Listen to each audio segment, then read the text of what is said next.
Soybean বা সয়াবড়ি জিনিসটা অনেকেই বাজার থেকে শখ করে কেনে, বাট রান্না করার পর আর খেতে পারে না। এই জিনিসটা আমি বেশ ভালোই রান্না করতে পারি, আর সবাই বেশ প্রশংসাই করে। অনেক মজা হয় খেতে। আজকে আমি সয়াবড়ি রান্না করতেছি, তাই ভাবলাম আপনাদের সাথে শেয়ার করি। সো হ্যালো এভরিওয়ান, কেমন আছেন সবাই? এই সয়াবিন বা সয়াবড়ি নিয়ে কিন্তু অনেক দ্বিমত। যারা এটা রান্না করতে পারে তারা বলে এটা খেতে ভীষণ মজা, এটা একদম মাংসের মতো টেস্ট এনে দেয়। যারা রান্না করতে পারে না তারা দ্বিতীয়বার এটা আর কখনোই কেনে না। তারা বলে এই জিনিসটা জঘন্য একটা খাবার। আর অনেকে তো মনে করে এই সয়াবড়ি জিনিসটা মনে হয় হিন্দুদের খাবার, কারণ হিন্দুরা এই জিনিসটা একটু বেশি খায়। আসলে খাবারের মধ্যে হিন্দু মুসলমান বলে কিছু নাই। এই জিনিসটা আমাদের ধর্মে হালাল। সামান্য একটা বড়ি হারাম হওয়ার কোনো কথাই আসে না। প্রথমেই সয়া বড়িটাকে আমি ভালোভাবে সিদ্ধ করে নিব, যার জন্য 2 থেকে 3 মিনিট সিদ্ধ করলেই যথেষ্ট। এই সয়া বড়ি কিন্তু যে কোনো মুদি দোকানেই আপনারা পেয়ে যাবেন, আর সুপার শপেও পেয়ে যাবেন। আমি আজ রান্না করতেছি মনা সুপার শপ থেকে কেনা সয়া বড়ি। যদিও আমার কাছে সাধারণ মুদির দোকান থেকে কেনা সয়া বড়িও আছে, কিন্তু এই প্যাকেটটা খোলা বলে আমি আজ এটাই রান্না করতেছি। যাই হোক, আমি এখানে নিয়েছি 1 পোয়ারও কম, ধরেন 20 টাকার মতো সয়াবড়ি এখানে আছে। 2 মিনিট পরে আমি ঢাকনা তুলে দেখতেছিলাম সয়াবড়িটা কতটা সিদ্ধ হয়েছে। যেহেতু সয়াবড়িটা পর্যাপ্ত সিদ্ধ হয়ে গিয়েছে, তাই আমি এটি উঠিয়ে পানি ঝরিয়ে নিলাম। এ পর্যায়ে আমি এটাতে একটু ঠান্ডা পানি মিশিয়ে সয়াবড়িটাকে ঠান্ডা করে নিচ্ছিলাম, কারণ এটা হাত দিয়ে চিপড়ে সম্পূর্ণ পানি বের করে নিতে হবে সেজন্য।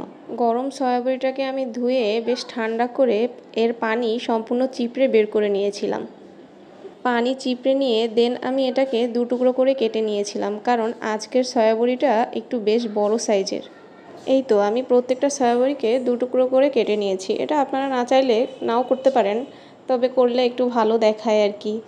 আর এর থেকে ছোটো সাইজও আপনারা পাবেন। সয়াবড়ির 3টা সাইজ পাওয়া যায়, মানে বড় একটা, মাঝারি একটা আর ছোটো একটা। আমার এটা হচ্ছে বড় সাইজ।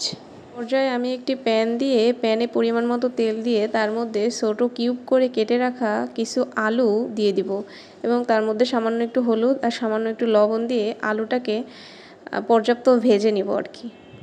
আলুর টুকরোগুলো ভাজা হয়ে গেছে। এ পর্যায়ে আমি আলুগুলো উঠিয়ে রেখে ওই একই প্যানে কেটে রাখা সয়াবড়ির টুকরাগুলো সামান্য একটু ভেজে নিব। খুবই অল্প সময় সয়াবড়িটাকে একটু ভেজে এক পাশে উঠিয়ে রাখবো। পর্যায়ে আমি চলে আসলাম মূল রান্নায়। এখানে আমি একটি প্যান বসিয়ে প্যানে পরিমাণ মতো তেল দিয়ে তার মধ্যে দিয়ে দিচ্ছি কিছু দারুচিনি, 2 থেকে 3টা এলাচ এবং 2 থেকে 3টা গোলমরিচ। আপনারা এখানে চাইলে গুঁড়া মশলাটাও ব্যবহার করতে পারেন, কিন্তু আমার কাছে মনে হয় আস্ত মশলার স্বাদ আসলে আস্ত মশলাতেই পাওয়া যায়। এটা সামান্য ভেজে নিয়ে আমি দিয়ে দিব কিছু পেঁয়াজ কুচি। পেঁয়াজ বাদামি করে ভেজে নিয়ে এর মধ্যে আমি দিয়ে দিচ্ছি ওই যে প্রথমে আমি পেঁয়াজ, রসুন এবং আদা থেতলিয়ে নিয়েছিলাম হামানদিস্তাতে, সেটাই আমি দিয়ে দিচ্ছি এখানে। এখানে আমি সামান্য একটু পানি দিয়ে মশলাগুলো ভালোভাবে কষিয়ে নিচ্ছিলাম। তারপরে আমি গুঁড়া মশলাগুলো অ্যাড করে দিয়েছিলাম। এখানে আমি দিয়েছিলাম পরিমাণ মতো হলুদ, পরিমাণ মতো মরিচ, পরিমাণ মতো লবণ এবং পরিমাণ মতো জিরা আর ধনিয়ার গুঁড়া। এগুলো দিয়ে আমি ভালোভাবে মশলাটাকে কষিয়ে নিচ্ছিলাম যতক্ষণে না তেল উপরে ভেসে ওঠে। হালকা লেগে গিয়েছিল বলে আমি সামান্য পরিমাণ পানি দিয়ে নিয়েছিলাম।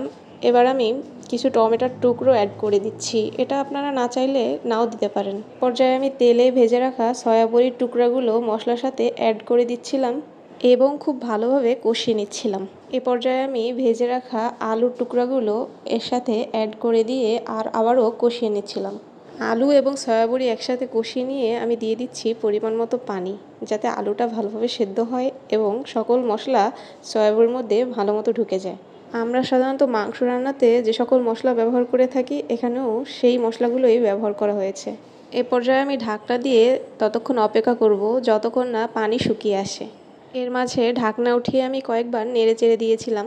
এই তো অবশেষে রান্না হয়ে গেল মজার স্বাদের অসাধারণ খেতে এই সয়াবড়ির রেসিপিটি। আপনারা কারা কারা সয়াবড়ির রেসিপিটি খেয়েছেন তারা অবশ্যই কমেন্ট করে জানাবেন, আর যারা খাননি তারা এভাবে অবশ্যই রান্না করে খেয়ে দেখবেন। ইনশাল্লাহ আপনাদের সবার ভালো লাগবে। সবাই ভালো থাকবেন, আমার জন্য দোয়া করবেন। আল্লাহ হাফেজ।